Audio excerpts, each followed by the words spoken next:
اکثر یہ غلطی دیکھنے کو ملتی ہے، بیٹی کا سامان جہیز تیار کیا جاتا ہے، اس کی شادی کی جاتی ہے اور شادی کے وقت سامان جہیز کی کوئی لسٹ نہیں بناتے۔ تو آج میری ایک بزرگ سے ملاقات ہوئی ہے، وہ پہنچے ہوئے بزرگ نہیں ہیں، یہ پریشان بزرگ تھے۔ میں نے ان سے پریشانی کی وجہ پوچھی تو انہوں نے مجھے بتایا کہ پائی جوڑ کے بیٹی کا 10 لاکھ کا سامان جہیز تیار کیا تھا، بڑے ہی قریبی رشتہ دار کے گھر شادی کی تھی۔ بیٹی کی طلاق ہو گئی تو سامان کی واپسی کے لیے میں نے دعویٰ دائر کیا، تو 2 سال کے دھکے کھانے کے بعد کیس کا فیصلہ ہوا ہے، تو جیسا میں صرف 3.5 لاکھ کا سامان دینے کے مطلب واپسی کا آرڈر کیا اور باقی سامان مجھے نہیں دیا۔ تو یہاں سمجھنے اور کرنے اور یاد رکھنے کی جو بات ہے وہ یہ ہے کہ خدا کا واسطہ ہے،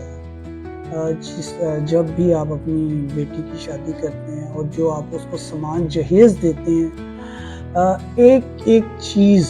کی لسٹ بنائیں، اس کی آگے قیمت لکھیں، اور جب آپ سامان جہیز لڑکے والوں کے حوالے کریں تو اس پہ سائن کروا لیا کریں اور اس میں 2 گواہ بھی ڈالا کریں۔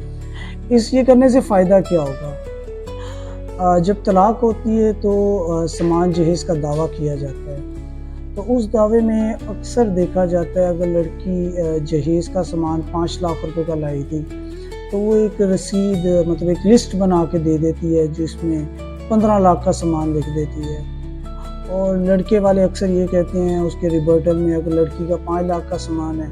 تو پھر وہ کہہ دیتے ہیں کہ جی یہ 2 لاکھ کا سامان لے کر آئی، مطلب لسٹ بنا کے دے دیتے ہیں اور اس کو پروف کرنے میں بہت مشکل ہوتی ہے۔ تو بہترین حل یہ ہے کہ جب بھی آپ اپنی بیٹی کو سامان جہیز دیتے ہیں اس کی لسٹ لازمی بنایا کریں اور لڑکے والوں کو دیتے ہوئے سائن لازمی کیا کریں۔ بہت شکریہ۔